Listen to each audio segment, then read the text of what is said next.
Hello everyone, this is Necrostevo, and you're watching my 200 subscribers subscription special. That's right, the subscriber suspicion special. What a redundant way to say things.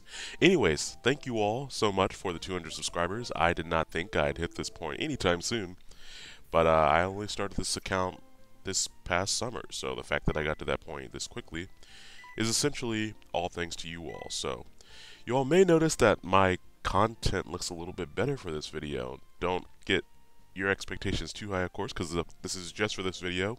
Shoutouts to Bestow 5000. I've been following his account for a long time. He has great narrations, and I sent him the code for the video so that he could put it up. Then he would record it and send me the file back. So this actually is in good quality. So I hope you all enjoy the quality for this, at least this one match. If I figure out a way to do this without having to sacrifice my game file, then I will definitely look into it more. But for now, I hope you all do enjoy this battle that I had with iDevinz a few days ago. This was just going to be a standard OU match, and he starts off with Swampert while I start off with my Galvantula. I didn't really want to overpredict on the first turn. I was really worried looking at the team preview. I was really worried about his Magnezone because he had a lot of things that will resist on my team. And I think here he was predicting me to go into my Xatu, which of course would bounce Stealth Rocks back to his side of the team. But even if he got up Stealth Rocks, I think the only thing on my side of the field affected by it was my Galvantula and my Xatu. So I was just more concerned with killing it because Swampert can be difficult to kill. Of course, now that I'm locked in on Energy Ball, I don't know if he recognized that I was Specs or not right there. A Grass Attack pretty much nukes Swampert anyway. He goes into Magnezone. I couldn't do anything to it outside of Hidden Power Fire anyway, or fighting. And he gets the sub up. That's really unfortunate because, like I said, my team is really Magnezone weak. So just the fact that I kind of have to stay in here with my defensive Rotom and try to just make sure that I die with his sub down, because I was hoping he'd overpredict somewhere in here. He does show me that he has the Hidden Power Fire, which is standard on most Magnezone. And one discharge isn't enough to break his sub. I was crossing my fingers that he would overpredict, otherwise I'd have to let something else take a hit. And I could have brought in my Hitmontop, but I was worried that it might be 2-hit KO'd by Thunderbolt. So I just decided to leave in Rotom to take the second Thunderbolt, which is great because that means he overpredicted, which is what I was hoping he would do. And that allows me to break his sub with the second discharge. I was thinking of swapping in my Hitmontop on this turn, thinking that he would go for the Hidden Power Fire again. But I knew I didn't really want to risk that, and I'd rather lose Rotom and make sure that he doesn't have a sub up. Because if I swapped in Hitmontop and he put up a sub on that turn, that would spell bad news for Hitmontop, as that would be unnecessary Thunderbolt damage. Anyways, though, my plan goes kind of nicely as he takes out my Rotom and does not have a sub up. So I'm able to bring in Hitmontop to threaten him back out yet again, which is nice. He's back up to full health though, so it's like he got to kill one of my Pokemon for free. Not very cool. Of course, Hitmontop comes in, threatens him out. I could have gone straight for Mach Punch, but I knew he had Medicham, so in case he wanted to bring that out, I went for Fake Out because that would do more damage to Medicham. And that is what he brings in, which is nice. Able to get a good chunk of damage on Medicham, and I don't face very many Medicham. But they are very cool Pokemon. Pretty excellent attack stat after that ability, Pure Power.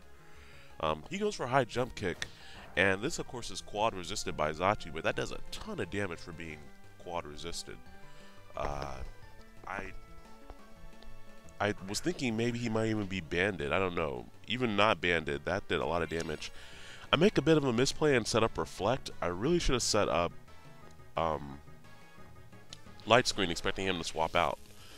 Because he goes out into Rotom. I needed to check to see if it was Scarfed. Most of them are, but I needed to know. And the fact that it outsped my Xatu means that it is Scarfed. So that means he's locked in on Thunderbolt, which is nice because I can go out to my Live Wire and Volt Switch out into something else, as he will probably switch. And if he doesn't switch, a Specs Volt Switch will hurt. Because if he were to hit my Live Wire with Thunderbolt, I wouldn't take it too well because of the relative frailness. But of course, that will allow me to do a good chunk of damage to him as well. He switches out to Clefable, and based on how well he took that Specs Volt Switch, I know that he is more defensive, especially defensive. Scizor is going to be able to come in here and threaten it out with either the Brick Break or the Bullet Punch. This is a banded Scizor, of course. with a lot of HP EVs and then some in defense. It's not quite the same as the one I made on Fortune, because of my Fortune one, that is a Swords Dancing set. So that one I needed some speed on it, and this one just doesn't have any speed at all. But of course, he is going to swap out after getting the Protect just to scout out to see what I was going to go for. He brings in Rotom, and I think this is probably where he finds out that I'm Band-Aid because of just the sheer amount of damage that it does to the Rotom.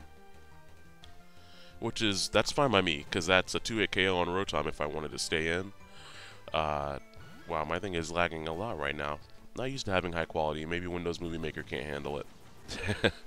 But knowing that he's probably going to go for the Hydro Pump, I know Hitmontop can take 2 of those. And it looks like I can't actually take 2, but between a Fake Out and a Mach Punch, I am going to be able to kill him. So that's good. The only thing he had to bring in on a Mach Punch was Medicham, I think. And Medicham probably couldn't take 2 of those from the HP level it was at. Or rather, it wouldn't be able to take a Mach Punch and a Bullet Punch, because the Bullet Punch would not be resisted. But he brings in the Medicham now. I don't have anything that I want to take a high jump kick, so I go out into Livewire hoping that I'll live. Maybe. I know high jump kick is very powerful coming from Medicham. And that's not really something that you want to get hit by on any day of the week. Makes me wish I was carrying Protect. But I do force him to switch out there because that tells me that he's not scarfed on Medicham, which is nice, otherwise he would have been able to outspeed me. And I go for Volt Switch again, expecting the Magnezone to come in. And that finally allows me to go out to something to take it, which is going to be Hitmontop, which I saved earlier. So I was happy I kept Hitmontop alive until I dealt with the Magnezone, because of as big of a threat that was on his team. With Magnezone dead, it allows my other Pokemon a lot more breathing room, and it's harder for them to get trapped in, rather. Now that I think about it, I made a bit of a dumb play earlier going for Brick Break like that, because he could have just brought in Magnezone. Anyways, never mind. No, he couldn't have brought it in because it would have gotten hit on the switch in. But anyways, Mach Punch here is enough to finish it off. I get a useless crit. I was worried that the crit might have mattered. I don't know how you all feel about hacks. Generally, as long as it's even, I'm okay with it, unless it's like a big match. But if I'm having a really good match where both players are switching around and making a lot of really epic predictions, hacks annoys me because then I feel like it kind of ruins the match. So I'm interested to hear how you guys feel about hacks. I know that hacks is a part of the game and I wouldn't want it ever taken out of the game, rather. But I'm kind of back and forth about how I feel about it in general. Of course, he brings in his Scizor right here. I went for Mach Punch, not really wanting to swap out of there because I wanted to see what type of set he was running. And it shows me that he has the X-Scissor Life Orb. So that is nice on one point because I know that he won't really be able to one-hit kill my own Scizor unless he... I don't know. I wasn't expecting to be killed in one hit there. But he does show me that he has Brick Break. Fortunately for me, all those HP EVs and defensive EVs allow me to live, and I'm able to hit him with my own Brick Break, which of course is banded, and that will take him out from that range of HP. Which means that one of the few Pokemon that he has left is Medicham, and since I'm locked in on Brick Break, I will not be able to outspeed it, because I don't have any speed EVs, even though, yeah, I won't be able to outspeed it. And so I go out to Livewire for Death Fodder, and maybe just in case he decided to miss the high jump kick, then I could outspeed him and kill him. He does not miss it, and he gets a crit, so he literally just squished a bug with his foot. Granted, that bug is about 2 feet tall, but still, he squished a bug underneath his foot. With the amount of HP he's at, a Choice Banded Bullet Punch will be able to finish him off quite nicely. I get another crit, not needed. Medicham is very frail, with base 60 defenses in each stat, and base 60 HP as well. He goes up to Clefable. I just want to get in some damage on this as I don't know what type of set it is. I know it's defensive, but he just goes straight for Seismic Toss, which is fine by me, because my last Pokemon is Basculin, and granted some ridiculous feat of survival from Clefable, I should have this in the bag. I do get a little bit worried, though, because as I bring in Basculin, he gets a Protect off, and I was thinking maybe he knows that he can live this if he can get up to a certain leftovers number. So I was just hoping that he doesn't get the second Protect, because of course my Basculin is my last Pokemon as well. So if he was able to cripple me or something like that, that could be pretty bad. But he gets off the first Protect, HP goes up, and then he gets off the second Protect, which of course there's only a 50% chance of doing that, as every time you use Protect consecutively, the chances of it working get cut in half. I have a funny story where I was using an Electivire against a Blastoise that I had bred for my opponent, and he Toxic Stalled my Electivire, getting 5 Protects in a row. I'll say that again. A Blastoise Toxic Stalled an Electivire, getting 5 Protects in a row. So that is a little bit of a story there of really unfortunate luck on my part. But anyways, iDevinz, thank you for the match. Be sure to go check out his channel, as he does do very quality descriptions. He has his side of the battle up as well, so I'll post that on my channel. And I guess I'll link that in the video too, so that way y'all can check that out if you'd like to. But thank you all again for the 200 subscribers.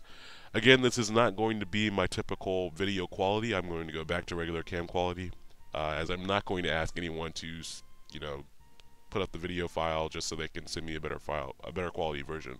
But I did enjoy having high quality. It's like living a rich life or something for a little while. Anyways, you all have a good week.